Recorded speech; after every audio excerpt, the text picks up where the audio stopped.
La ciudad de Nueva York, una bestia de acero y cristal que respira dinero y exhala ambición, no perdona la debilidad.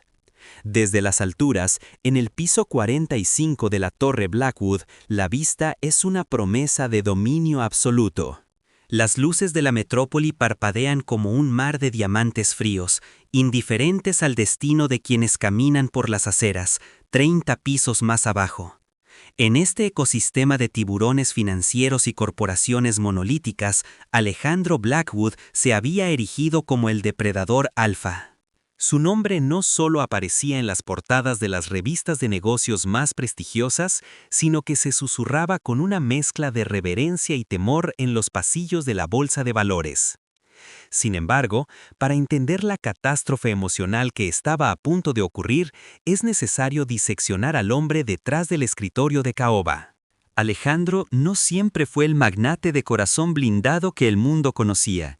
Hubo un tiempo, 5 años atrás, en que su vida tenía color, en que el éxito no se medía en ceros en una cuenta bancaria, sino en la risa de una mujer llamada Elena. Pero esa es una historia que él se había esforzado metódicamente en enterrar bajo capas de cinismo y trabajo obsesivo. La narrativa oficial, la que él mismo se repetía cada noche mientras bebía whisky escocés de 30 años mirando al vacío, era que ella lo había traicionado. Que Elena no había sido más que una oportunista que saltó del barco en cuanto las primeras olas de la quiebra amenazaron su primer emprendimiento. El divorcio fue rápido, quirúrgico y devastador. Él se quedó con las deudas y el orgullo herido. Ella desapareció en la niebla del anonimato, llevándose consigo la última pizca de humanidad que habitaba el Alejandro. Desde entonces, el ascenso de Blackwood Industries fue meteórico. Impulsado por un rencor que ardía como combustible nuclear, Alejandro reconstruyó su imperio. Se convirtió en un hombre que no dormía, que no confiaba y, sobre todo, que no amaba. Su empresa, un gigante tecnológico dedicado a la inteligencia artificial y la seguridad cibernética, se tragaba a la competencia sin masticar. Las oficinas centrales eran un templo al minimalismo y al poder, de vidrio, suelos de mármol italiano y un silencio sepulcral que solo se rompía por el zumbido de los servidores y el tecleo frenético de sus ejecutivos. Pero al caer la noche, cuando los empleados de cuello blanco se retiraban a sus vidas suburbanas, el edificio cambiaba. Se convertía en un laberinto de sombras largas y ecos solitarios. Era un martes de noviembre, una de esas noches en las que la lluvia golpea los cristales con la insistencia de un acreedor impaciente. El reloj marcaba las 11:15 de la noche. La mayoría de las luces del edificio se habían atenuado automáticamente para ahorrar energía, dejando solo los pasillos principales bañados en una luz azulada y clínica. Alejandro permanecía en su oficina, revisando los informes de una fusión inminente con una empresa asiática. Sus ojos, enrojecidos por el cansancio, recorrían las cifras, pero su mente estaba extrañamente dispersa. Había una pesadez en el aire, una estática invisible que erizaba la piel. No era ajeno a la soledad, de hecho, la cortejaba. Pero esa noche el silencio del rascacielos se sentía diferente, se sentía habitado. La cultura corporativa de Blackwood Industries era estricta, la eficiencia lo era todo. Incluso el personal de limpieza, contratado a través de una agencia externa para garantizar la máxima seguridad y el mínimo contacto, operaba bajo protocolos rígidos. Eran fantasmas. Entraban cuando la vida real de la empresa se detenía, limpiaban los rastros del día, las manchas de café, las huellas de barro, los papeles arrugados y desaparecían antes del amanecer. Alejandro rara vez se cruzaba con ellos. Para él no eran individuos con historias o rostros, eran engranajes funcionales que mantenían su castillo impoluto. No sabía sus nombres ni le interesaban, eran, en la jerarquía de su mundo, invisibles. Esa noche, sin embargo, el destino decidió violar todos los protocolos. Alejandro, sintiendo una punzada de migraña, decidió salir de su despacho para buscar un analgésico en la enfermería del piso ejecutivo, situada al otro extremo del pasillo. Al abrir la puerta pesada de su oficina, el sonido de la lluvia se amortiguó, reemplazado por el zumbido constante del aire acondicionado central. Caminó con paso firme, el sonido de sus zapatos de diseño resonando con autoridad en el corredor vacío. Al girar la esquina hacia el ala este, algo detuvo su marcha. Un sonido. No era el ruido mecánico de una aspiradora industrial, ni el chirrido de un carro de limpieza. Era un sonido humano, un gemido ahogado, seguido de una respiración entrecortada, como de alguien que intenta contener el dolor para no ser descubierto. Alejandro frunció el ceño. La seguridad del edificio era impenetrable. La idea de un intruso era casi risible. Lo más probable es que algún empleado se hubiera quedado dormido o que alguien del personal de limpieza se hubiera lastimado. Con la irritación de quien ve interrumpida su concentración, avanzó hacia la fuente del sonido. Provenía de la sala de conferencias principal, una habitación con paredes de cristal que esa noche estaba a oscuras, salvo por la luz que se filtraba desde el pasillo. Al acercarse, la silueta se hizo visible. Había una mujer allí dentro. Estaba de espaldas a él, inclinada sobre la inmensa mesa de roble que Alejandro usaba para intimidar a sus rivales durante las negociaciones. La mujer vestía el uniforme genérico de la empresa de limpieza, un delantal azul descolorido, pantalones holgados y zapatos desgastados de suela de goma. Pero lo que capturó la atención de Alejandro no fue su atuendo, sino su postura. Estaba aferrada al borde de la mesa con los nudillos blancos, su cuerpo tenso, como si estuviera soportando una carga insoportable. A su lado, un cubo de agua jabonosa y una fregona yacían olvidados. Alejandro se detuvo a unos metros de la puerta de cristal, observando con la fría curiosidad de un científico. La mujer intentó enderezarse, y al hacerlo, su perfil quedó iluminado por un instante. Fue entonces cuando el primer golpe de realidad impactó al magnate. La mujer estaba embarazada, muy embarazada.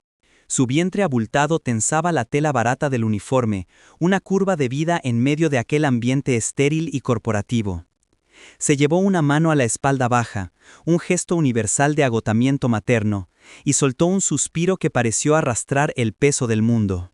La mente de Alejandro, entrenada para analizar datos y patrones a velocidad vertiginosa, comenzó a procesar la imagen, pero algo no encajaba.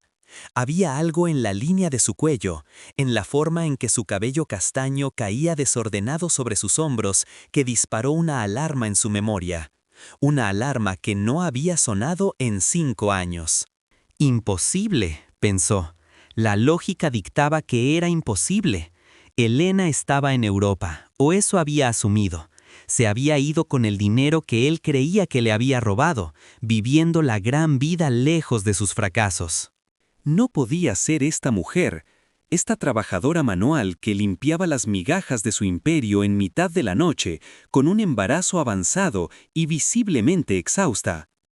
Pero la curiosidad, o quizá un instinto masoquista, lo empujó a entrar. Empujó la puerta de cristal. El mecanismo fue silencioso, pero su presencia desplazó el aire. ¿Está usted bien?, preguntó Alejandro.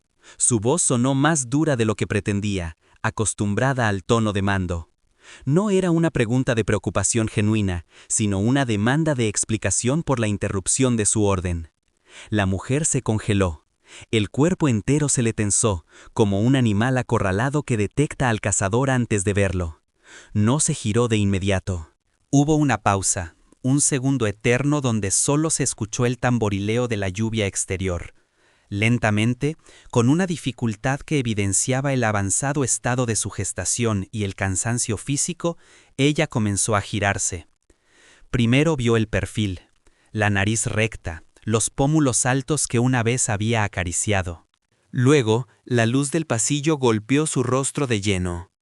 El tiempo, ese concepto lineal y constante que rige los mercados y las vidas, se detuvo por completo en el piso 45. Alejandro sintió como si el suelo de mármol se hubiera licuado bajo sus pies. El aire abandonó sus pulmones. No era una parecida. No era una alucinación producto del estrés y el whisky. Era Elena. Pero no era la Elena que recordaba. La mujer frente a él no tenía el brillo de la juventud despreocupada de hace un lustro. Su rostro estaba marcado por la fatiga crónica. Había sombras profundas bajo sus ojos. Y sus manos. Las manos que solían tocar el piano estaban enrojecidas, ásperas por los químicos de limpieza y el trabajo duro. Y luego estaba el vientre, un embarazo de al menos 8 meses. El silencio que siguió fue más ruidoso que cualquier grito. Alejandro miraba, incapaz de articular palabra, su cerebro luchando por reconciliar la imagen de su exesposa, la supuesta villana de su historia, con la mujer embarazada que fregaba los suelos de su empresa para sobrevivir. Elena lo miró. Sus ojos, esos ojos color miel que solían mirarlo con adoración, ahora lo observaban con una mezcla de terror y una dignidad aplastante. No bajó la mirada. A pesar de su posición, a pesar del uniforme, a pesar de la clara disparidad de poder en esa habitación, ella sostuvo su mirada. No había desafío, pero tampoco había súplica. Había una resignación dolorosa. Alejandro dio un paso adelante, tambaleándose ligeramente. La copa de cristal de su arrogancia se estaba agrietando. «¿Elena?», susurró, y su propia voz le sonó extraña, rota.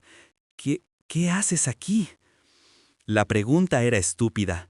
La evidencia estaba por todas partes. El cubo, la fregona, el uniforme. Su mirada bajó involuntariamente hacia el vientre de ella. Una oleada de náuseas y confusión lo golpeó. Habían pasado 5 años. Ese hijo no podía ser suyo. ¿De quién era?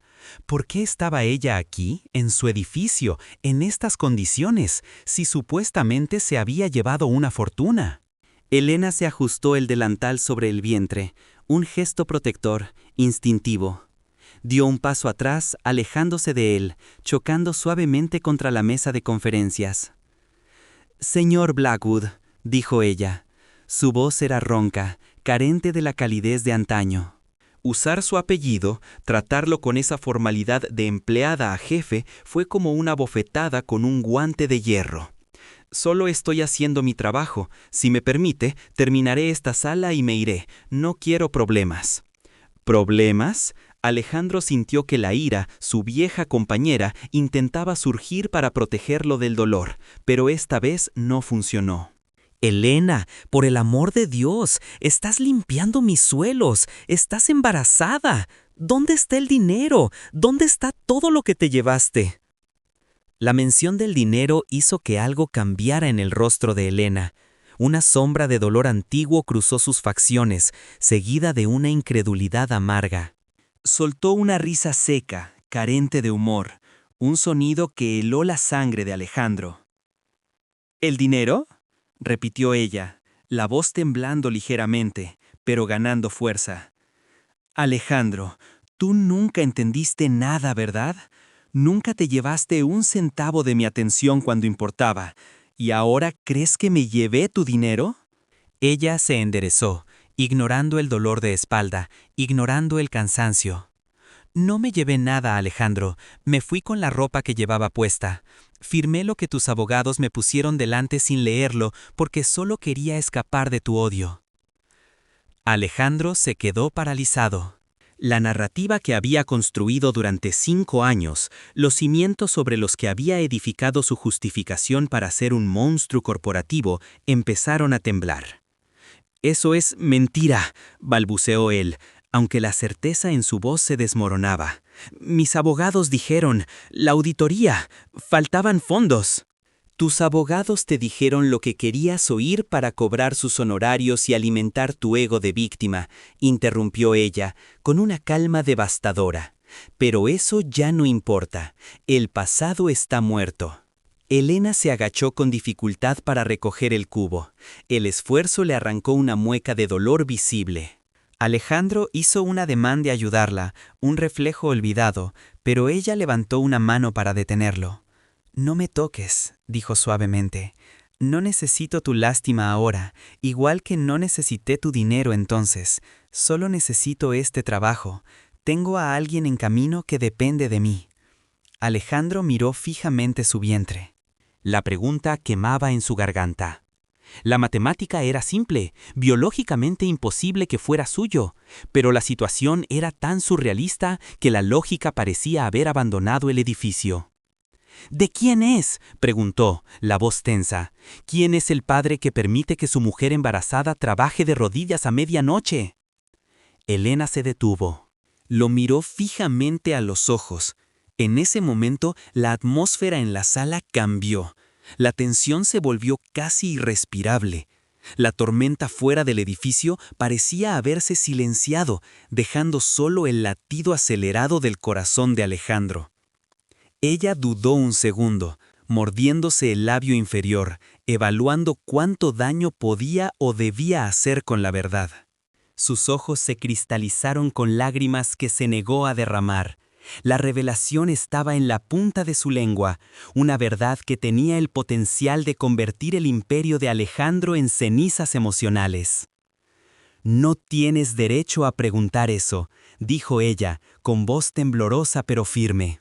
«Perdiste ese derecho el día que me echaste de tu vida como si fuera un activo depreciado». «Tengo derecho a saber quién está en mi edificio», contraatacó él, recuperando un fragmento de su autoridad, aunque sonaba hueco. Elena sonrió tristemente, una sonrisa que hablaba de tragedias y secretos guardados en cajas de seguridad del alma. «¿De verdad quieres saberlo, Alejandro?», susurró ella, acercándose un paso, invadiendo su espacio personal por primera vez. «¿Estás seguro de que tu gran imperio puede soportar la respuesta?». Alejandro no respondió. No podía. Estaba hipnotizado por el abismo que se abría ante él. «El padre», comenzó Elena, y su voz se quebró. «El padre no está aquí para ver esto. El padre no sabe que existimos». «¿Murió?», preguntó Alejandro, sintiendo una extraña mezcla de alivio y culpa. «No», dijo Elena, y sus siguientes palabras fueron como un bisturí abriendo una vieja herida sin anestesia. «Está muy vivo. Es un hombre poderoso. Un hombre que vive en una torre de marfil y piensa que el mundo le debe sumisión. Pero es un hombre que está ciego». Alejandro frunció el ceño, la confusión nublando su juicio.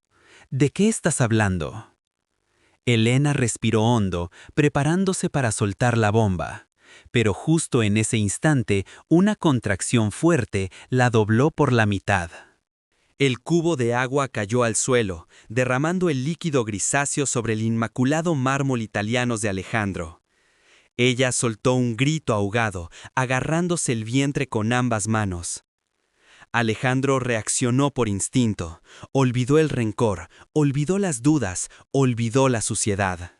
Se lanzó hacia ella, sosteniéndola antes de que sus rodillas golpearan el suelo mojado. «¡Elena!», gritó, sintiendo el cuerpo de ella temblar violentamente entre sus brazos. «Es demasiado pronto», gimió ella, con el pánico brillando en sus ojos. «Aún faltan semanas, no puede ser ahora». Alejandro, el hombre que controlaba miles de millones de dólares, se sintió de repente el ser más impotente del planeta. Tenía a su exesposa, la mujer que creía odiar, colapsando en sus brazos, embarazada de otro hombre, vestida como una empleada de limpieza en su propia sala de juntas. «Voy a llamar a una ambulancia», dijo él, buscando su teléfono con manos temblorosas. «No», suplicó ella, agarrando su solapa con una fuerza sorprendente. «No puedo pagar una ambulancia. El seguro de la agencia no cubre. Por favor, Alejandro, no». La crudeza de esa súplica lo golpeó más fuerte que cualquier insulto. La realidad de su precariedad económica frente a su opulencia obscena era un contraste grotesco. Al diablo con el dinero, gruñó él, marcando el número de emergencias. Yo me encargo. Mientras el teléfono daba tono, Elena lo miró desde abajo, con el rostro perlado de sudor frío. Sabía que el momento de la verdad se acercaba, no solo el nacimiento del bebé, sino la revelación del secreto que había guardado con tanto celo. Pero en ese instante, en el umbral del dolor y el miedo, ella pronunció las palabras que marcarían el inicio del verdadero calvario de Alejandro, una frase que resonaría en su mente mucho después de que las sirenas se apagaran. Alejandro, susurró, con la voz apenas audible, si algo me pasa, tienes que saberlo. Tienes que saber por qué volví. Tienes que saber lo que realmente pasó esa noche hace 5 años. La operadora respondió al otro lado de la línea, pero Alejandro apenas la escuchaba. Sus ojos estaban fijos en los de Elena. ¿De qué hablas? No me llevé dinero, dijo ella, con las lágrimas finalmente cayendo. Me llevé algo más importante. Algo que tú ni siquiera sabías que habías perdido. La tormenta fuera arreciaba, pero la verdadera tempestad acababa de comenzar dentro de la Torre Blackwood. El magnate sostenía a la limpiadora, y en el abismo entre sus dos mundos, una verdad devastadora estaba a punto de nacer. El pasado no solo había vuelto, había venido a cobrar una deuda que el dinero no podía pagar. Y mientras Alejandro miraba el vientre de su exesposa, una duda aterradora, una imposibilidad matemática y biológica comenzó a echar raíces en la parte más oscura de su mente. Una duda que, de confirmarse, lo destruiría por completo. Las sirenas de la ambulancia cortaban la noche neoyorquina como cuchillos afilados rasgando una tela negra. El sonido era ensordecedor. Una cacofonía de urgencia que contrastaba brutalmente con el silencio hermético y controlado que reinaba apenas unos minutos antes en el piso 45 de la Torre Blackwood. Abajo, en las calles empapadas por una lluvia incesante, el vehículo de emergencia se abría paso entre el tráfico denso de la Quinta Avenida, ignorando semáforos y leyes, llevando en su vientre metálico una carga que valía más que cualquier fusión empresarial o activo bursátil. Dentro del cubículo esterilizado, iluminado por luces estroboscópicas que teñían la realidad de rojo y blanco intermitente, Alejandro Blackwood se encontraba sentado en un banco incómodo, con la espalda rígida y la mirada fija en la camilla. Su traje de diseñador italiano, confeccionado a medida en Milán y valorado en miles de dólares, estaba arruinado, manchado con el agua sucia de un cubo de limpieza y, más perturbador aún, con rastros de fluidos biológicos que marcaban la gravedad de la situación. Pero al magnate no le importaba la seda ni el corte de la tela. Su atención estaba monopolizada por la figura pálida y sudorosa de Elena, quien yacía conectada a monitores que pitaban rítmicamente, marcando el compás de una vida que pendía de un hilo y de otra que luchaba por no llegar antes de tiempo. El paramédico, un hombre joven con ojos cansados y movimientos mecánicos, ajustaba una vía intravenosa en el brazo de Elena. Sus manos enguantados se movían con rapidez profesional, ignorando la presencia imponente del hombre que los observaba como un halcón herido. La presión arterial está bajando peligrosamente, anunció el paramédico, hablando más para su compañero que conducía que para Alejandro. Tiene signos severos de preeclampsia y desnutrición. Necesitamos llegar al Mount Sinai ahora mismo. La palabra desnutrición golpeó a Alejandro en el pecho con la fuerza de un mazo. Miró el rostro de su exesposa, notando por primera vez con claridad clínica lo que la penumbra de la oficina y su propia arrogancia le habían ocultado. Los pómulos no solo eran altos, eran huesudos. La piel tenía una transparencia enfermiza. Debajo de la túnica de hospital que le habían colocado apresuradamente tras cortar su uniforme de limpieza, sus brazos parecían ramas frágiles. ¿Cómo era posible? En su mente, Elena había estado viviendo en la opulencia, gastando los millones que supuestamente había desviado de las cuentas de la empresa hace 5 años. La disonancia cognitiva era ensordecedora. La realidad física de Elena gritaba pobreza y privación, mientras que los informes de sus abogados y auditores narraban una historia de avaricia y robo. Elena abrió los ojos un momento. Estaban vidriosos, desenfocados por el dolor y el miedo. Su mano, áspera y fría, buscó algo en el aire viciado de la ambulancia. Alejandro, movido por un instinto que creía extinto, extendió la suya y envolvió los dedos de ella. El contacto fue eléctrico, una conexión a tierra que trajo consigo una avalancha de memorias no deseadas, veranos en los Hamptons, cenas tranquilas antes de que el dinero lo envenenara todo, la promesa de un para siempre que se rompió demasiado pronto. «Alejandro», murmuró ella, su voz apenas un hilo sobre el aullido de la sirena. «No dejes que se lo lleven». «Nadie se va a llevar nada, Elena», respondió él, con una voz que intentaba proyectar la seguridad que había perdido. «Vas a estar bien, los mejores médicos te están esperando». Ella negó con la cabeza débilmente, una lágrima escapando por la comisura de su ojo. «No entiendes, si saben quién soy, si saben que estoy sola, servicios sociales». La frase quedó inconclusa cuando una nueva contracción la sacudió. El monitor cardíaco aceleró su ritmo, un estacato frenético que llenó el espacio reducido. Alejandro apretó su mano, sintiendo la fragilidad de sus huesos, y en ese instante, el titán de la industria, el hombre que movía mercados con un tuit, se dio cuenta de su absoluta irrelevancia frente a la biología y el destino. La llegada al hospital fue un borrón de luces fluorescentes, voces gritando códigos médicos y el olor penetrante a antiséptico.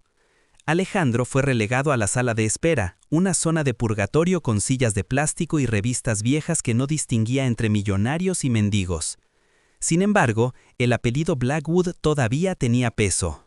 Bastó una llamada, un tono de voz que no admitía réplicas y la promesa de una donación sustancial para que el jefe de obstetricia y el mejor equipo de neonatología fueran convocados de urgencia en mitad de la noche. Mientras esperaba, Alejandro caminaba de un lado a otro como un animal enjaulado. Las palabras de Elena en la oficina reverberaban en su cráneo. «No me llevé nada, me fui con la ropa que llevaba puesta». Sacó su teléfono, un dispositivo de última generación que parecía pesar 1 tonelada en su mano, y marcó un número que solo usaba en situaciones de crisis extrema. «Quiero un informe completo», ladró en cuanto la línea se abrió, sin importarle que fueran las 3 de la madrugada. «No, no me importa la hora. Quiero saber todo sobre Elena Vance en los últimos 5 años. Dónde vivió, dónde trabajó, sus cuentas bancarias, sus movimientos médicos. Y quiero que reabras la auditoría forense de hace 5 años». Ahora. Colgó antes de recibir respuesta. Se acercó al ventanal de la sala de espera, mirando el reflejo de la ciudad bajo la lluvia. Su rostro le devolvía la mirada desde el cristal oscuro. Un hombre poderoso, sí, pero con los ojos atormentados por la duda. Si Elena decía la verdad, si ella realmente no había robado ese dinero, entonces todo lo que él había hecho, todo el odio que había cultivado, toda la frialdad con la que había blindado su corazón era un error. Y si era un error, él no era la víctima, era el verdugo. El tiempo se estiró y se deformó. Pasaron horas. Finalmente, las puertas dobles de la unidad de cuidados intensivos se abrieron. El doctor Arispe, un hombre canoso con el semblante serio de quien ha dado demasiadas malas noticias, se acercó a Alejandro. «Señor Blackwood», dijo el médico, manteniendo un tono profesional pero grave, «la paciente está estable, por ahora. Hemos logrado detener el trabajo de parto prematuro con tocolíticos y esteroides para madurar los pulmones del feto, pero la situación es precaria».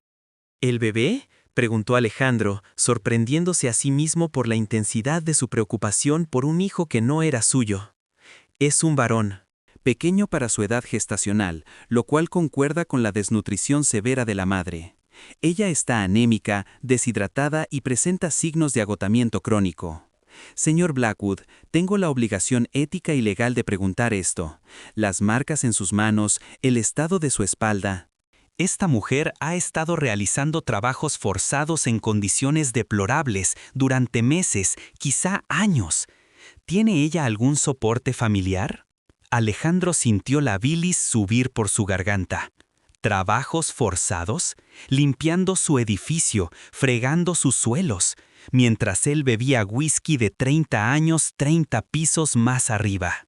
Yo soy su soporte ahora, dijo Alejandro, con una finalidad que sorprendió al médico. Quiero que la trasladen a la suite privada del ala este. Quiero enfermeras 24 horas. Y quiero seguridad en la puerta. Nadie entra sin mi autorización. El médico asintió y se retiró. Alejandro tomó aire, se alisó la chaqueta arruinada y entró en la habitación. La suite privada era un mundo aparte del caos de urgencias, silenciosa y lujosa, pero la figura en la cama seguía siendo la misma imagen de la devastación. Elena estaba despierta, mirando el techo con una expresión vacía. Cuando escuchó la puerta cerrarse, giró la cabeza lentamente. Al ver a Alejandro, no hubo alivio en su rostro, solo una resignación cansada. Alejandro arrastró una silla y se sentó a su lado, manteniendo una distancia respetuosa. El médico dice que ambos estarán bien si descansas, dijo él, rompiendo el silencio. Su voz sonaba ronca. Elena soltó una risa débil, sin humor. Descansar, ese es un lujo que no puedo permitirme, Alejandro. Si no trabajo, no como. Si no como, él no crece. Es una ecuación simple. No tienes que preocuparte por el dinero, interrumpió él, sintiendo la necesidad imperiosa de arreglar algo, lo que fuera, con su chequera. Me haré cargo de todo. Del hospital, del bebé, de todo. Elena lo miró fijamente, sus ojos color miel endurecidos por años de supervivencia. ¿Por qué?, preguntó. ¿Por culpa o porque tu ego no puede soportar ver a tu ex esposa convertida en una pordiosera? Porque dijiste que no robaste el dinero, dijo Alejandro, yendo al núcleo de la herida. Y porque te estoy viendo, Elena. Estoy viendo tus manos, estoy viendo tu ropa. Los ladrones que se llevan $5 millones no terminan limpiando oficinas de madrugada. Elena cerró los ojos un momento, como si estuviera reuniendo fuerzas para una batalla final. 5 millones, susurró. Esa fue la cifra que te dijeron, ¿verdad? La cifra mágica que justificó que me echaras a la calle como a un perro, que bloquearas mis cuentas conjuntas antes de que pudiera sacar un centavo para un taxi. Abrió los ojos de nuevo, y esta vez brillaban con una intensidad febril. Alejandro, mírame bien. Nunca hubo 5 millones, nunca hubo un desfalco por mi parte. Los documentos, la auditoría externa, balbuceó él, aferrándose a los restos de su realidad. Fueron falsificados, dijo ella con una calma aterradora. Y tú estabas demasiado ocupado construyendo tu imperio, demasiado ocupado conquistando la ciudad como para mirar 2 veces. Confiabas más en tu director financiero, Marcus, que en la mujer que dormía en tu cama. El nombre de Marcus golpeó a Alejandro. Marcus Thorne, su mano derecha, el padrino de su boda, el hombre que había estado a su lado durante la expansión agresiva de Blackwood Industries. Marcus me mostró las transferencias, dijo Alejandro, sintiendo que el suelo se abría bajo sus pies. Marcus necesitaba un chivo expiatorio, cortó Elena. Había estado desviando fondos para cubrir sus deudas de juego en Atlantic City. Cuando la auditoría anual se acercaba, necesitaba culpar a alguien con acceso. Yo tenía acceso. Yo era la esposa ingenua que firmaba lo que le ponían delante. Alejandro se levantó de golpe, la silla chirriando contra el suelo. Caminó hacia la ventana, incapaz de mirarla. Su mente trabajaba a 1000 por hora, reevaluando 5 años de interacciones, de informes financieros, de sonrisas cómplices de Marcus. Si esto era verdad. Dios, si esto era verdad. ¿Por qué no me lo dijiste?, preguntó, girándose hacia ella con desesperación. ¿Por qué no luchaste? Te fuiste, desapareciste. Eso es lo que hace un culpable. Elena intentó incorporarse, haciendo una mueca de dolor al tensar el abdomen. ¿Crees que no lo intenté? Su voz se quebró. Fui a tu oficina ese día. Marcus me interceptó. Me dijo que si abría la boca, no solo fabricaría pruebas del robo, sino que plantaría evidencia de que tú estabas involucrado. Me dijo que te destruiría, Alejandro, que irías a la cárcel, Alejandro, que irías a la cárcel por fraude corporativo. Las lágrimas comenzaron a correr libremente por las mejillas de Elena, lavando la suciedad de la noche. Me dio una opción: irme en silencio, aceptar la culpa y dejarte libre para salvar tu empresa, o quedarme y verte hundido conmigo. Te amaba, Alejandro. Te amaba más que a mi propia dignidad. Así que firmé los papeles del divorcio, acepté la etiqueta de ladrona y me fui, para salvarte. El silencio en la habitación era absoluto, pesado como una lápida. Alejandro sentía que no podía respirar. Cada palabra de ella era un ladrillo que desmontaba el muro de su existencia. Ella no era la villana, ella era la mártir. Y él había sido el idiota útil, el instrumento de su propia tragedia, manipulado por su mejor amigo y cegado por su propio orgullo. Pero había algo más, una pregunta que colgaba en el aire, densa y tóxica. Alejandro miró el vientre abultado de Elena bajo la sábana. «Si te fuiste para salvarme», dijo él, con la voz temblorosa, «si has estado viviendo en la miseria todo este tiempo, ¿quién es el padre? ¿Quién te hizo esto y te dejó trabajando en esas condiciones?» Elena desvió la mirada. Sus manos se cerraron sobre las sábanas blancas hasta que los nudillos se pusieron blancos. El monitor cardíaco aceleró de nuevo. Eso es otra historia, Alejandro. Una historia que quizás no quieras escuchar ahora que sabes que tu mejor amigo te traicionó. Necesito saberlo, insistió él, acercándose de nuevo a la cama. La necesidad de encontrar un culpable, alguien a quien destruir para expiar sus propios pecados, era abrumadora. ¿Quién es? Dime su nombre, y juro que lo haré pagar. Elena lo miró con una tristeza infinita, una tristeza que parecía abarcar siglos. «No puedes hacerlo pagar, Alejandro», susurró, «porque el hombre que me dejó embarazada, el hombre que se aprovechó de mi desesperación cuando no tenía dónde dormir ni qué comer». Hizo una pausa, tomando aire, como si las palabras fueran cristales rotos en su garganta. «Ese hombre es alguien a quien tú acabas de nombrar miembro de tu consejo directivo». Alejandro se quedó paralizado. Su mente repasó la lista de los nuevos nombramientos: hombres poderosos, influyentes, intocables. ¿Quién?, exigió, su voz convirtiéndose en un gruñido bajo. Elena negó con la cabeza, cerrando los ojos con fuerza. «No fue una relación, Alejandro, no fue amor, fue el precio del alquiler de un mes en un sótano infecto, fue el precio de no morir de frío el invierno pasado». La revelación cayó sobre Alejandro como una bomba nuclear. No solo su ex esposa había sido incriminada injustamente para salvarlo a él, no solo había vivido en la indigencia por su culpa, sino que su caída en desgracia la había llevado a ser explotada, abusada por los mismos hombres que se sentaban a su mesa, bebían su vino y estrechaban su mano en las galas benéficas. El sistema que él lideraba, el mundo que él dominaba, había masticado y escupido a la única mujer que lo había amado de verdad.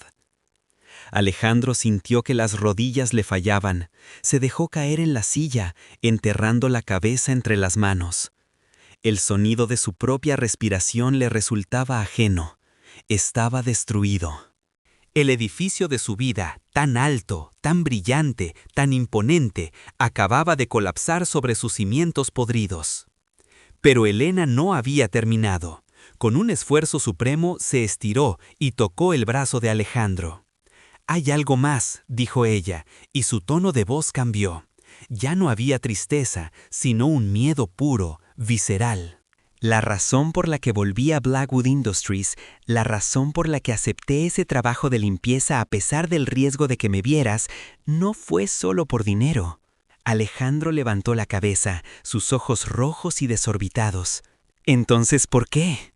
«Porque escuché algo», dijo ella, bajando la voz hasta convertirla en un susurro conspirativo. Mientras limpiaba la sala de conferencias la semana pasada, Marcus estaba allí. Pensó que estaba solo, estaba hablando por teléfono. Elena apretó el brazo de Alejandro con fuerza.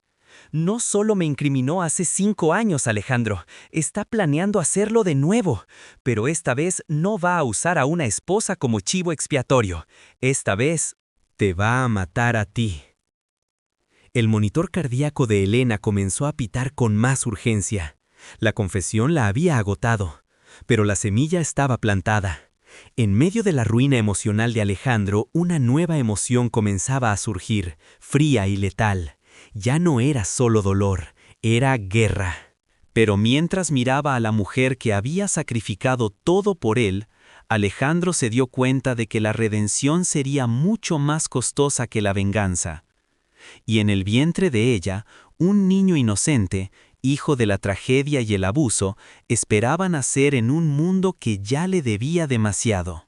La lluvia golpeaba contra el metal de la ambulancia con una violencia rítmica, un acompañamiento sonoro para el drama que se desarrollaba en su interior, mientras el vehículo de emergencias surcaba las arterias congestionadas de Manhattan.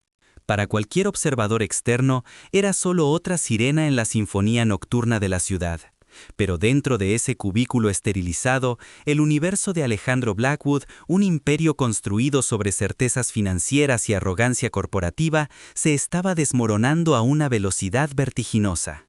No había gráficos de bolsa ni proyecciones trimestrales que pudieran preparar a un hombre de su posición para la realidad visceral de ver a su exesposa, la mujer que había demonizado durante un lustro, luchando por su vida y la de un hijo que no era suyo, envuelta en harapos que olían a productos químicos industriales. La escena dentro de la ambulancia era un cuadro de contrastes brutales. Por un lado, la tecnología médica avanzada y los paramédicos trabajando con una eficiencia mecánica. Por el otro, la figura inmóvil de Alejandro, cuyo traje de 3 piezas, manchado ahora con el agua grisácea de la limpieza y fluidos biológicos, servía como un recordatorio visual de la colisión entre 2 mundos que nunca debieron tocarse. Él observaba el monitor cardíaco, hipnotizado por las líneas verdes que trazaban picos erráticos, cada pitido un conteo regresivo hacia una verdad que temía enfrentar. La narrativa que Alejandro se había contado a sí mismo durante 5 años, la de la esposa avariciosa que huyó con una fortuna, estaba siendo refutada no por palabras, sino por la evidencia física irrefutable de la pobreza extrema grabada en la piel de Elena. Al llegar al hospital Mount Sinai, la maquinaria del privilegio se puso en marcha, aunque con una fricción incómoda.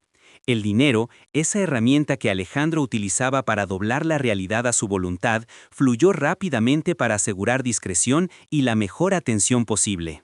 Sin embargo, en los pasillos de urgencias, bajo la luz implacable de los tubos fluorescentes, su autoridad se sentía frágil. Los médicos no lo miraban con la reverencia habitual reservada a los grandes donantes, lo miraban con la sospecha clínica de quien evalúa el origen de un trauma. El informe preliminar del doctor, Arispe no fue un diagnóstico médico estándar, fue una sentencia moral. Términos como desnutrición severa, anemia crónica y desgaste físico por trabajo manual excesivo resonaron en los oídos del magnate como una acusación formal. La mujer que supuestamente disfrutaba de $5 millones robados presentaba el cuadro clínico de alguien que había pasado años eligiendo entre comer o pagar la calefacción. La espera fuera de la unidad de cuidados intensivos se convirtió en una vigilia solitaria. Alejandro, despojado de su séquito y de sus defensas habituales, se vio obligado a realizar una auditoría de su propia memoria. Cada recuerdo de la supuesta traición de Elena fue sometido a un nuevo escrutinio bajo la luz de los hechos presentes. ¿Cómo podía conciliar la imagen de la ladrona maestra con la mujer que acababa de ver colapsar por agotamiento? La disonancia cognitiva era ensordecedora. Fue en este vacío de incertidumbre donde comenzó la verdadera investigación, no la que realizan los fiscales o los auditores forenses, sino la que ocurre en la conciencia de un hombre que empieza a sospechar que ha sido el arquitecto de su propia desgracia. Cuando finalmente se le permitió entrar en la suite privada, la atmósfera era densa, cargada con el peso de las palabras no dichas. Elena, conectada a múltiples vías intravenosas, parecía pequeña en la cama de hospital, una sombra de la mujer vibrante que alguna vez presidió las cenas de gala de Blackwood Industries. Pero fue en este escenario de vulnerabilidad clínica donde se produjo el giro narrativo más devastador. La conversación que siguió no fue un intercambio de recriminaciones conyugales, sino la entrega de piezas clave de un rompecabezas criminal que Alejandro ni siquiera sabía que existía. La revelación sobre el dinero, o la falta del mismo, golpeó con la fuerza de un mazo. La afirmación de Elena de que nunca hubo 5 millones, de que los documentos fueron falsificados, obligó a Alejandro a confrontar la posibilidad de que su realidad hubiera sido manufacturada por terceros. La figura de Marcus Thorne, hasta ese momento el leal escudero y arquitecto financiero del éxito de la compañía, comenzó a transformarse en la mente de Alejandro. De amigo y confidente, la imagen de Thorne mutó hacia la de un manipulador maquiavélico. La logística del supuesto robo, que siempre había parecido demasiado sofisticada para Elena, encajaba perfectamente con la mente calculadora de un director financiero desesperado por cubrir deudas de juego. Pero el horror no se detuvo en la traición financiera. El documental de sus vidas dio un giro hacia lo grotesco cuando la conversación se centró en el embarazo de Elena. La pregunta sobre la paternidad, lanzada por Alejandro con una mezcla de celos y confusión, abrió la puerta a una realidad mucho más oscura que la simple infidelidad. La respuesta de Elena no apuntaba a un amante secreto ni a una nueva pareja, sino a la brutalidad de la supervivencia en los márgenes de la sociedad. La implicación de que su embarazo era el resultado de una transacción de supervivencia, o peor aún, de un abuso de poder por parte de alguien dentro del propio círculo de influencia de Alejandro, añadió una capa de vileza insoportable a la situación. Saber que el padre podría ser alguien a quien Alejandro acababa de dar la bienvenida a su consejo directivo, convertía la tragedia personal en una conspiración corporativa de proporciones monstruosas. La tensión en la habitación escaló cuando Elena, con las pocas fuerzas que le quedaban, desveló el motivo real de su regreso. No era el dinero, ni el arrepentimiento, ni siquiera la necesidad de ayuda médica lo que la había llevado de vuelta a la Torre Blackwood con un cubo de fregar en la mano. Era el miedo, un miedo específico y urgente. La revelación de que Marcus Thorne no solo había orquestado su caída hace 5 años, sino que estaba planeando activamente el asesinato de Alejandro, cambió fundamentalmente la naturaleza de la historia. Dejaba de ser un drama doméstico sobre un divorcio malentendido para convertirse en un thriller de espionaje corporativo y homicidio premeditado. Elena, desde su posición invisible como personal de limpieza, se había convertido en el testigo clave, la mosca en la pared que había escuchado la sentencia de muerte de su exmarido. El narrador omnisciente observa cómo la comprensión se asienta en el rostro de Alejandro. La ironía era devastadora. La mujer a la que él había desterrado, la mujer que vivía en la indigencia por su ceguera y orgullo, era la única persona que se interponía entre él y su eliminación física. Ella había vuelto a la boca del lobo, arriesgando su anonimato y su frágil seguridad para advertir al hombre que la había destruido. Este acto de sacrificio, nacido de un amor que había sobrevivido a la humillación y la pobreza, contrastaba violentamente con la traición fría y calculada de su socio más cercano. Mientras las máquinas del hospital continuaban su monótono pitido, marcando el ritmo de la vida de un bebé que llegaba demasiado pronto a un mundo hostil, Alejandro Blackwood se encontraba ante el abismo. La estructura de su vida, sus alianzas, su fortuna y su propia identidad estaban siendo reescritas en tiempo real. La auditoría forense que había ordenado por teléfono minutos antes ya no era una búsqueda de culpabilidad contra Elena, sino la primera línea de defensa en una guerra que no sabía que estaba librando. La tormenta que rugía fuera del hospital era un pálido reflejo de la tempestad interna del millonario. En este punto crítico de la historia, la narrativa se expande para examinar las implicaciones sociológicas del caso. ¿Cómo es posible que una mujer de la alta sociedad desaparezca en las grietas del sistema y reaparezca años después como una trabajadora invisible en su propia empresa anterior? Este hecho subraya la ceguera selectiva de las élites corporativas, capaces de gestionar miles de millones de dólares, pero incapaces de ver la humanidad de quienes limpian sus suelos. Alejandro había mirado a Elena sin verla, no solo esa noche en la oficina, sino metafóricamente durante los últimos 5 años, aceptando una mentira conveniente en lugar de buscar una verdad incómoda. La confesión de Elena sobre la paternidad del bebé merece un análisis más profundo en la crónica de los hechos. Al mencionar que el padre es un hombre poderoso, alguien que vive en una torre de marfil y cree que el mundo le debe sumisión, ella no solo describe a un individuo, sino que acusa a toda una cultura de impunidad. Alejandro se ve obligado a mirar su propio reflejo en esa descripción. Aunque él no fuera el padre biológico, su negligencia había creado las condiciones para que ese abuso ocurriera. Él había retirado la protección, bloqueado los fondos y lanzado a Elena a los leones, y ahora debía sostener la mirada de la mujer que portaba las consecuencias físicas de ese abandono en su vientre. El impacto de la noticia sobre el plan de asesinato de Marcus Thorne actuó como un catalizador químico en la mente de Alejandro. El dolor y la culpa fueron momentáneamente desplazados por un instinto de supervivencia primario y una furia fría.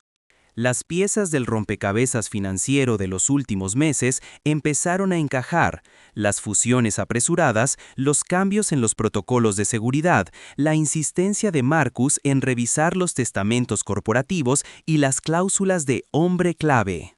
Lo que Alejandro había interpretado como diligencia ejecutiva era, en realidad, la preparación meticulosa de su propia tumba. La escena en la habitación del hospital concluye no con un cierre, sino con una apertura hacia la oscuridad. Alejandro, sentado al borde de la cama, sostiene la mano de Elena. Es un gesto que trasciende el romance. Es un pacto de sangre. En ese momento se forja una alianza improbable entre el rey destronado emocionalmente y la reina exiliada. Elena le había dado la información que podía salvarle la vida, pero a un costo terrible. Su cuerpo, debilitado por la preeclampsia y el estrés, estaba al límite. El sonido de la lluvia contra la ventana del hospital parecía susurrar una advertencia. El tiempo se estaba acabando. Alejandro sabía que al salir de esa habitación volvería a un mundo donde cada sonrisa en la sala de juntas podía esconder un puñal, y donde su mejor amigo estaba esperando el momento oportuno para ejecutar la orden final. Pero ahora tenía un arma que sus enemigos no esperaban: la verdad. Una verdad dolorosa, sucia y compleja, entregada por una mujer que limpiaba inodoros para sobrevivir. La investigación acababa de comenzar, y el objetivo ya no era recuperar dinero, sino cazar a los cazadores antes de que la profecía de Elena se cumpliera. La búsqueda de respuestas había terminado. La búsqueda de retribución estaba a punto de empezar. La lluvia azotaba los cristales blindados de la suite privada del Hospital Mount Sinai, creando una cortina líquida que aislaba a los 2 ocupantes de la habitación del resto de Nueva York. Fuera, la ciudad continuaba su ritmo frenético indiferente. Dentro, el tiempo parecía haberse detenido, congelado en una atmósfera densa, cargada de antiséptico y verdades que llevaban 5 años pudriéndose en la oscuridad. Para Alejandro Blackwood, aquel entorno estéril de monitores cardíacos y sábanas blancas se había convertido en el escenario de su propio juicio final, un tribunal silencioso donde el juez era una mujer conectada a un gotero y el veredicto ya había sido dictado por su propia negligencia. La escena que se desarrollaba en esa habitación no era un simple reencuentro entre excónyuges, era la autopsia de un matrimonio y la demolición sistemática de la realidad de un hombre. Alejandro, el titán de la industria, el hombre que movía mercados con una firma, se encontraba sentado en una silla de vinilo incómoda, despojado de su armadura corporativa. Su traje de 3 piezas, habitualmente impecable, estaba arrugado y manchado, un testimonio visual del caos que había irrumpido en su vida horas antes cuando encontró a la que fuera su esposa fregando los suelos de su imperio. Al observar a Elena en la cama, la narrativa que Alejandro se había repetido a sí mismo durante un lustro comenzó a fracturarse. La mujer que tenía delante no era la villana sofisticada que había huido con $5 millones a un paraíso fiscal. Era un mapa de cicatrices invisibles y visibles. Sus manos, antes suaves y cuidadas, estaban ásperas, enrojecidas por los químicos industriales y el trabajo forzado. Su rostro, aunque limpio ahora, conservaba la palidez cerosa de la desnutrición crónica. La maquinaria médica zumbaba rítmicamente, un contrapunto mecánico al silencio pesado que había caído tras el ofrecimiento inicial de Alejandro de hacerse cargo de los gastos. Fue en ese preciso instante, cuando el dinero fue puesto sobre la mesa como una panacea universal, que la dinámica de poder se invirtió por completo. La risa de Elena, carente de cualquier humor, resonó como un cristal rompiéndose. No era la risa de alguien que ha sido salvado, era el sonido de alguien que ha visto el fondo del abismo y sabe que los cheques bancarios no sirven de nada allí. Su rechazo a la ayuda financiera no fue de orgullo, fue una lección de realidad. Para Alejandro, el dinero era la solución a cualquier problema. Para Elena, el dinero, o la acusación de haberlo robado, había sido el instrumento de su destrucción. La conversación giró entonces hacia el núcleo de la herida infectada, los supuestos $5 millones. La revelación cayó con la suavidad engañosa de una pluma antes de golpear con la fuerza de un mazo. Elena no gritó su inocencia, la declaró con la fatiga de quien ha dicho la verdad 1000 veces sin ser escuchada. Al desafiar a Alejandro a mirar su realidad física, su ropa, sus manos, su estado, le obligó a realizar una auditoría visual que ningún informe financiero podría refutar. La lógica era aplastante en su simplicidad. Los ladrones millonarios no terminan limpiando oficinas de madrugada para sobrevivir. En la mente de Alejandro, los engranajes del pasado comenzaron a girar en sentido contrario, rechinando contra la fricción de la verdad. Recordó las auditorías, los documentos presentados con urgencia, las reuniones a puerta cerrada donde se decidía el destino de Elena sin que ella estuviera presente. Y en el centro de todos esos recuerdos, una figura emergía con una claridad dolorosa: Marcus Thorne. El nombre de Marcus, pronunciado en ese contexto, transformó el drama doméstico en una conspiración criminal de alto nivel. Marcus no era un simple empleado, era la sombra de Alejandro, el padrino de su boda, el hombre que conocía los códigos de las cajas fuertes y los secretos de alcoba. La acusación de Elena de que Marcus había falsificado los documentos para cubrir sus deudas de juego en Atlantic City tenía el anillo inconfundible de la verdad. Explicaba las inconsistencias que Alejandro había decidido ignorar, las prisas por cerrar el caso, la insistencia de Marcus en no involucrar a la policía para evitar un escándalo mediático. Alejandro se dio cuenta, con un horror frío que le recorrió la espalda, de que su lealtad había sido el arma utilizada para asesinar la reputación de su esposa. Pero la traición financiera era solo la primera capa de este descenso a los infiernos. Cuando Elena describió cómo fue chantajeada, Como Marcus le ofreció la opción de irse para salvar a Alejandro de la cárcel por fraude corporativo, la imagen del magnate se desmoronó. Él no había sido la víctima de una esposa codiciosa, había sido el beneficiario involuntario del sacrificio de una mártir. Elena había aceptado la etiqueta de ladrona, el exilio social y la pobreza absoluta, no por culpa, sino por amor. Había firmado su propia sentencia de muerte social para proteger el imperio del hombre que ahora la miraba con ojos desorbitados. El silencio que siguió a esta confesión fue denso, casi irrespirable. Alejandro se levantó y caminó hacia la ventana, incapaz de sostener la mirada de la mujer que había destruido. La ciudad brillaba abajo, ajena a la tragedia, pero Alejandro ya no veía luces, veía su propia estupidez reflejada en el vidrio oscuro. Sin embargo, la noche guardaba todavía sus secretos más oscuros. La pregunta que flotaba en el aire, tóxica y necesaria, tenía que ser formulada. El embarazo. El vientre abultado de Elena bajo las sábanas blancas era una incógnita que quemaba. Si ella se había ido para salvarlo, si había vivido en la miseria por lealtad, ¿quién era el padre? La mente de Alejandro, buscando desesperadamente un culpable externo, imaginó a un desconocido, quizás a otro hombre que la había amado en su ausencia, pero la realidad era mucho más siniestra.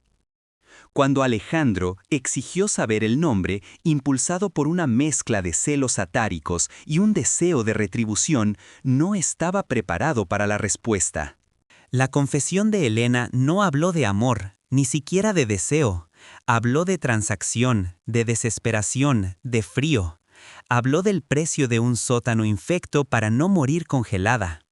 La brutalidad de esas palabras pintó una imagen de vulnerabilidad extrema que ningún hombre en la posición de Alejandro podría comprender plenamente. Elena había sido mercantilizada por su pobreza, convertida en un objeto por aquellos que olían su desesperación. Y entonces el golpe final. El padre no era un desconocido de los bajos fondos. El padre era un hombre que se sentaba a la mesa de Alejandro, un miembro recién nombrado del consejo directivo. La noticia paralizó al millonario. La corrupción no estaba solo en los libros de contabilidad de Marcus. Estaba en el ADN mismo de su círculo social. Uno de sus pares, uno de esos hombres con trajes a medida y apretones de manos firmes, había aprovechado la caída en desgracia de Elena para explotarla sexualmente a cambio de refugio. La náusea que sintió Alejandro fue visceral. El sistema que él presidía, el mundo de élite que tanto valoraba, se reveló como un nido de depredadores que se alimentaban de los restos que él mismo había desechado. La identidad del agresor, aunque no pronunciada en voz alta en ese instante, pendía entre ellos como una espada de Damocles. Alejandro repasó mentalmente las caras de los nuevos miembros del consejo, hombres a los que había brindado con champán hacía apenas unas semanas. La idea de que uno de ellos fuera el responsable de la situación de Elena y el padre del niño que ella esperaba encendió una furia en Alejandro que trascendía lo profesional. Ya no se trataba de negocios, era algo primitivo, una deuda de sangre que exigía ser cobrada. Pero Elena, incluso en su estado de devastación, guardaba la carta más importante para el final. Con un esfuerzo supremo, cambió el foco de la conversación del pasado al presente inmediato. Su regreso a Blackwood Industries no había sido un acto de mendicidad, sino una misión de infiltración nacida del terror. La revelación de que había escuchado a Marcus Thorne hablando por teléfono en la sala de conferencias transformó la narrativa de un drama de redención a un thriller de supervivencia. Elena no estaba allí limpiando por casualidad, estaba allí porque sabía lo que nadie más sabía. Marcus no se había conformado con robar y mentir hace 5 años. Su ambición y su desesperación habían crecido. La frase susurrada por Elena heló la sangre de Alejandro. Marcus no planeaba otro desfalco, planeaba un asesinato. El objetivo era Alejandro. Los monitores cardíacos aceleraron su ritmo, marcando el compás del miedo. La conspiración se cerraba como un lazo alrededor del cuello del millonario. Marcus, el amigo, el hermano, el confidente, había cruzado la línea final. Elena, desde su invisibilidad como empleada de limpieza, se había convertido en la única línea de defensa entre Alejandro y su muerte. Había arriesgado lo poco que le quedaba, su anonimato y su seguridad física, para volver a la boca del lobo y advertir al hombre que la había condenado a esa vida. Alejandro se dejó caer en la silla, abrumado por la magnitud de la verdad. Todo lo que creía saber era mentira. Su éxito, su seguridad, sus amistades, todo era un decorado de cartón piedra que ocultaba una realidad podrida. Había estado durmiendo con el enemigo y desterrando a su salvadora. La mujer frente a él, rota, embarazada de un abusador y exhausta, era la única persona leal que le quedaba en el mundo. En ese momento, mientras la lluvia continuaba golpeando el hospital, algo se rompió dentro de Alejandro, y algo nuevo comenzó a forjarse. La culpa, pesada y asfixiante, dio paso a una claridad fría y letal. Miró a Elena, realmente la miró, por primera vez en años. No vio a una ex esposa, ni a una empleada, ni a una víctima. Vio a una compañera de guerra. El monitor de signos vitales de Elena comenzó a pitar con una urgencia que rompió el trance. El esfuerzo de la confesión había cobrado su precio. Las enfermeras irrumpieron en la habitación, rompiendo la intimidad de la revelación, pero el daño ya estaba hecho y la alianza estaba sellada. Mientras Alejandro era apartado suavemente de la cama para permitir trabajar al personal médico, su mente ya no estaba en el hospital. Estaba en la torre de cristal de su empresa, visualizando el rostro de Marcus Thorne, visualizando al miembro del consejo que había abusado de Elena. La transformación fue completa. El hombre de negocios había muerto en esa habitación. El vengador había nacido. Alejandro sabía que el camino hacia la redención estaba pavimentado con la destrucción de sus enemigos. No solo recuperaría su empresa, purgaría su mundo con fuego. Y mientras observaba cómo estabilizaban a Elena, hizo una promesa silenciosa al niño no nacido que ella llevaba en su vientre, ese hijo de la violencia y la tragedia. El mundo al que llegaría sería diferente, porque él se encargaría de quemar a los monstruos que lo habitaban, empezando por los que llevaban corbata y se hacían llamar sus amigos. La guerra por Blackwood Industries había terminado. La guerra por la justicia acababa de comenzar. Y esta vez, Alejandro tenía el arma más peligrosa de todas, la verdad de una mujer que no tenía nada que perder.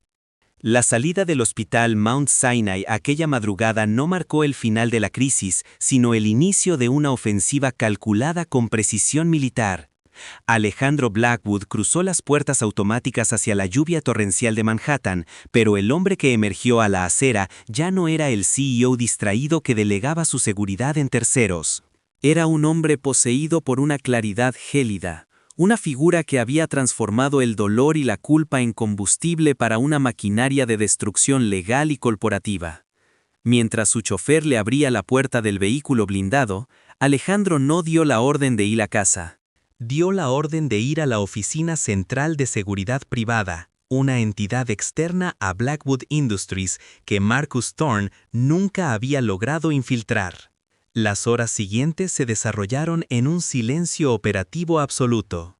Mientras la ciudad dormía, Alejandro movilizó a un equipo de auditores forenses de élite y a investigadores privados con experiencia en inteligencia militar. La información proporcionada por Elena, esos fragmentos de conversaciones escuchadas mientras fregaba los suelos bajo la capa de invisibilidad que otorga el uniforme de limpieza, sirvió como mapa de ruta. No buscaban agujas en un pajar, sabían exactamente qué servidores intervenir, qué cuentas en las Islas Caimán rastrear y, lo más importante, qué grabaciones de seguridad de la propia torre recuperar. La ironía era suprema. Marcus Thorne había desactivado las cámaras en los pasillos ejecutivos, pero había olvidado, o quizás nunca consideró relevante, que el sistema de vigilancia del personal de mantenimiento, diseñado para evitar robos menores de material de limpieza, tenía micrófonos activos en las áreas de servicio adyacentes a la sala de juntas. Al amanecer, la torre Blackwood se alzaba imponente contra un cielo gris plomo. Un monumento de acero y cristal que escondía en sus entrañas la podredumbre de la traición. La reunión de emergencia del Consejo Directivo, convocada por Alejandro bajo el pretexto de una reestructuración urgente de capital, comenzó a las 8 en punto. La atmósfera en la sala era tensa, pero no por las razones que los conspiradores imaginaban. Marcus Thorne se sentaba a la derecha de la silla vacía de Alejandro, proyectando una imagen de preocupación fraternal mientras revisaba discretamente su teléfono, esperando quizás la noticia de que el estrés había acabado finalmente con su jefe. Al otro lado de la mesa se encontraba Julian Vance, el nuevo miembro del consejo, un hombre de linaje aristocrático y moralidad inexistente, cuya conexión con el embarazo de Elena era un secreto que él creía enterrado en la miseria de los barrios bajos. La entrada de Alejandro en la sala no fue teatral, lo cual la hizo infinitamente más aterradora. No hubo gritos ni portazos. Entró con la calma de un forense que se acerca a una autopsia. Su aspecto, sin embargo, delataba la noche en vela. La barba de un día y la mirada inyectada en sangre contrastaban con la inmaculada presentación de sus verdugos. Se sentó en la cabecera, colocó una única carpeta sobre la mesa de caoba pulida y miró a los 12 hombres y mujeres que controlaban el destino de miles de empleados. Sus ojos se detuvieron primero en Marcus y luego, con una intensidad que pareció bajar la temperatura de la habitación, se fijaron en Julian Vance. El documental de los eventos registra que Alejandro comenzó la reunión no con números, sino con una anécdota sobre la invisibilidad. Habló de cómo las personas que limpian la basura a menudo se convierten en parte del mobiliario, ignoradas por quienes generan esa basura. Mientras hablaba, la pantalla gigante detrás de él se encendió. No mostraba gráficos de rendimiento ni proyecciones de mercado. Mostraba una línea de tiempo digital, una reconstrucción minuto a minuto de los últimos 5 años de transacciones financieras ilegales, superpuesta con grabaciones de audio nítidas. La voz de Marcus Thorne llenó la sala, resonando con una claridad digitalmente mejorada. Se le escuchaba reírse de la ingenuidad de Alejandro, detallando cómo había falsificado las firmas de Elena, cómo había desviado los fondos a una cuenta espejo y, lo más condenatorio, cómo estaba negociando el precio de un accidente automovilístico para Alejandro con un contacto en Europa del Este. El color desapareció del rostro de Marcus.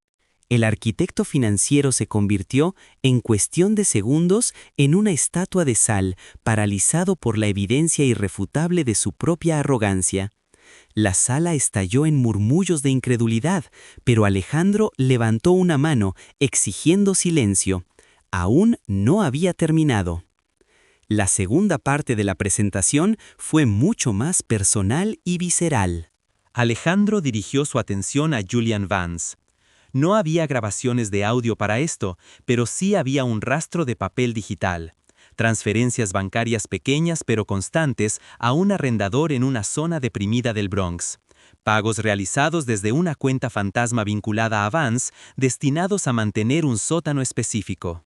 Y luego, los registros de acceso al edificio de Blackwood Industries fuera de horario, coincidiendo con los turnos de limpieza de Elena. Alejandro no necesitó decir en voz alta lo que había sucedido. La implicación de que un miembro del consejo había utilizado su posición para extorsionar sexualmente a una empleada vulnerable, la ex esposa del CEO, cayó sobre la mesa como un cadáver. La intervención de las autoridades federales fue el acto final de esta tragedia corporativa. Agentes del FBI que habían estado esperando en la sala de conferencias adyacente, coordinados por el equipo de seguridad de Alejandro, irrumpieron en el recinto. La imagen de Marcus Thorne siendo esposado, con las manos en la espalda y la cabeza baja, fue capturada por las cámaras de seguridad internas y se filtraría más tarde a la prensa, convirtiéndose en el símbolo de la caída de una era de corrupción. Julian Vance, por su parte, intentó invocar a sus abogados y su influencia política, pero la mirada de desprecio colectivo de sus pares y la frialdad de los agentes dejaron claro que su inmunidad había expirado. Fue sacado de la torre no como un ejecutivo, sino como un depredador expuesto a la luz del día. Sin embargo, mientras la justicia penal seguía su curso, la verdadera batalla de Alejandro se libraba en otro frente: el hospital. Los días siguientes a la purga corporativa fueron una vigilia constante junto a la incubadora de la unidad de cuidados intensivos neonatales. El hijo de Elena había nacido prematuramente, una criatura diminuta luchando por cada respiración, un ser inocente forjado en el crisol de la violencia y la supervivencia.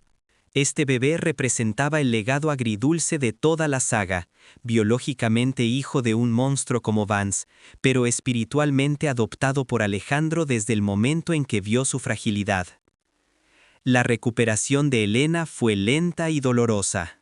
Los médicos explicaron que años de mala alimentación y estrés extremo habían cobrado un precio severo en su cuerpo. Durante semanas, Alejandro se convirtió en una presencia constante en su habitación.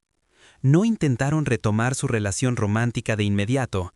El daño era demasiado profundo, las cicatrices demasiado recientes. En su lugar, construyeron algo nuevo sobre las ruinas del pasado, una alianza basada en un respeto profundo y una verdad brutal.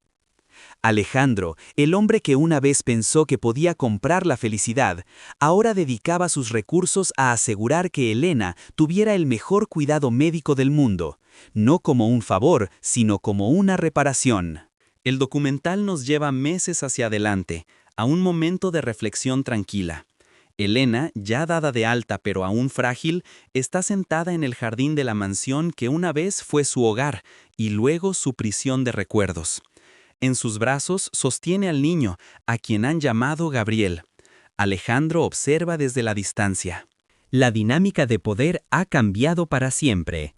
Elena ya no es la esposa trofeo ni la víctima, es la sobreviviente que posee la autoridad moral. Alejandro ha aprendido a escuchar, a ver realmente a las personas que le rodean, desmantelando la cultura de invisibilidad en su empresa. Instituyó cambios radicales en Blackwood Industries, salarios dignos para todo el personal de servicio, becas educativas y, lo más importante, un canal directo de denuncia que él supervisaba personalmente. Nunca más permitiría que alguien bajo su techo fuera tratado como un fantasma. La resolución del caso criminal fue contundente. Marcus Thorne fue condenado a 25 años de prisión por fraude masivo, conspiración para cometer asesinato y lavado de dinero. Julian Vance enfrentó cargos por agresión sexual y trata de personas, destruyendo no solo su libertad, sino el legado de su familia. La sociedad de Nueva York, que tan rápido había condenado a Elena al ostracismo, intentó darle la bienvenida de nuevo, pero ella rechazó las invitaciones a las galas y los eventos benéficos. Su caridad ahora era directa, enfocada en refugios para mujeres y programas de reinserción laboral, financiados por una fundación que Alejandro creó en su nombre. El narrador omnisciente se detiene en la complejidad psicológica del final. No hubo un vivieron felices para siempre en el sentido tradicional.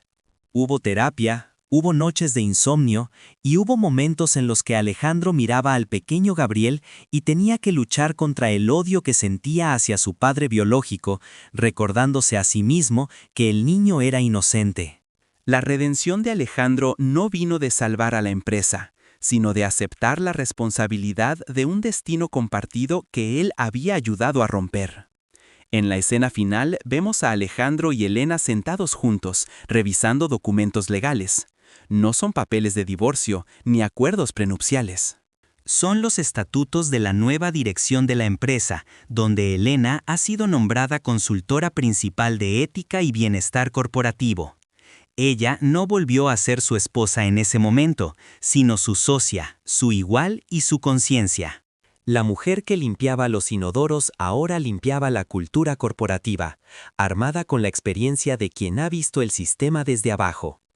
El caso de El millonario y la empleada de limpieza se cerró en los tribunales, pero permaneció abierto en la conciencia pública como una advertencia indeleble. Nos recuerda que las estructuras de poder son frágiles, que la verdad a menudo se esconde en los lugares más humildes y que la justicia, aunque tardía, puede ser devastadora. Alejandro Blackwood recuperó su fortuna, sí, pero perdió su inocencia y su arrogancia. Ganó algo más valioso, la capacidad de ver. Y mientras la cámara se aleja de la mansión Blackwood al atardecer, la narración concluye con una reflexión sobre el costo de la verdad. A veces, el precio de despertar es descubrir que has estado viviendo en una pesadilla de tu propia creación, y el único camino hacia la luz es de la mano de la persona a la que intentaste dejar en la oscuridad. El legado agridulce de esta historia no es el dinero recuperado ni los criminales encarcelados. Es la imagen de un hombre poderoso sosteniendo la mano de un niño que no es suyo, bajo la mirada vigilante de una mujer que sobrevivió a su indiferencia. Es la prueba viviente de que el amor, en su forma más pura y dolorosa, no es un sentimiento romántico, sino un acto de resistencia y reparación constante frente a un mundo que intenta quebrarnos. Fin de la parte 5.